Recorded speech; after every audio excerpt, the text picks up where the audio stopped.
आज हम राजा दुष्यंत के बाद अभिज्ञान शाकुंतलम की नायिका शकुंतला के चरित्र चित्रण के बारे में अध्ययन करेंगे।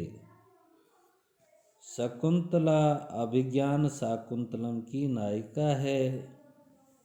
नाट्य शास्त्रीय दृष्टि से वह मुग्धा नायिका की श्रेणी में आती है।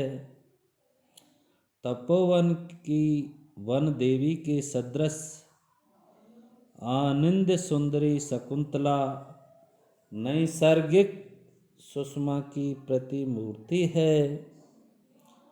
राजा दुष्यंत ने उसकी अव्याज मनोहरम बपु कहकर प्रशंसा की है।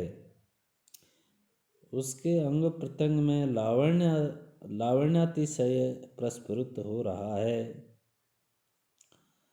अधर किसलय राग है कोमल विटपानुकारिणौ बाहु कुसुमिव लोभनीयम यौवनमंगेषु सनद्धम।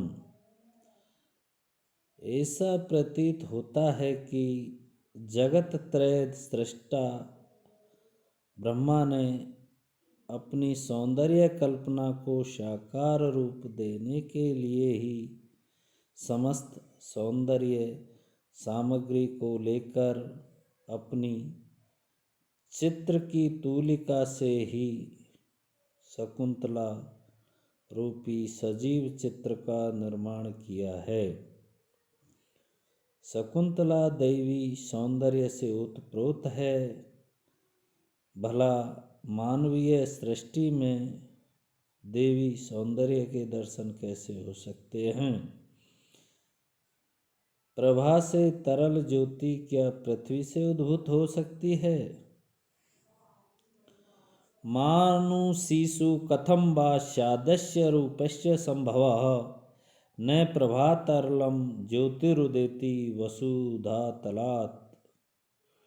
शकुंतला के सौंदर्य में एक ऐसी नैसर्गिक प्रखरता एवं दीप्ति है कि उसे किसी भी सौंदर्योपकरण की आवश्यकता नहीं है। उसका रूप आभूषणों का दास नहीं अपितु आभूषण उसके दास है। दुष्यंत उसके रूप संपत्ति की महिमा का गुणगान करते हुए कहता है। इयम धिक मनोज्ञा वल्कले नापी तन्वी किमिहि मधुराणाम मंडनम नाकृति नाम। उसके शारीरिक सौंदर्य को उसकी लज्जाशीलता शालीनता तथा सरलता आदि आध्यात्मिक गुणों ने महनीय बना दिया है।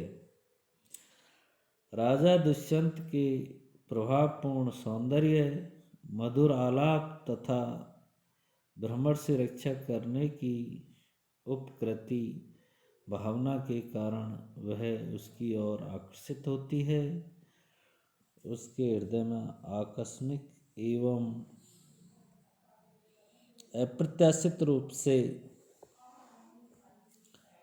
अनुभूत प्रेम विकार का आविर्भाव होता है, जिसके संबंध में उसे शुम आश्चर्य होता है। कथमिदं जनं प्रेक्ष्य तपोवन विरोधिनो विकारस्य गमनीयास्मि संवृता। सखियों का परिहास उसकी प्रेम भावना को और भी उद्दीप्त करता है, किंतु वह उसे अपनी स्वाभाविक लज्जा के कारण नियंत्रित कर लेती है। वह अपने प्रेम से मर्यादित रहती है तथा गुरुजनों की आज्ञा के बिना अपने को प्रेम के क्षेत्र में स्वतंत्र अनुभव नहीं करती। उनके प्रति उसके हृदय में सम्मान एवं आदर की भावना है। राजा के प्रति उसका उद्दाम प्रेम है। उसमें यद्यपि शकुंतला की विचार शक्ति सीमित अवस्था में सचेत रहती है, तथापि वह प्रेम के समक्ष पराजित ही हो जाती है। वह राजा के साथ गांधर्व विवाह के सूत्र में आबद्ध हो जाती है। शकुंतला के व्यक्तित्व में विनयशीलता के साथ स्वाभिमान का भी मणिकांचन योग है। जब उसके सम्मान, आचरण एवं वंश आदि की गरिमा पर कोई चोट पहुंचाता है तब उसका स्वाभिमान जाग उठता है। पंचम अंक में जब राजा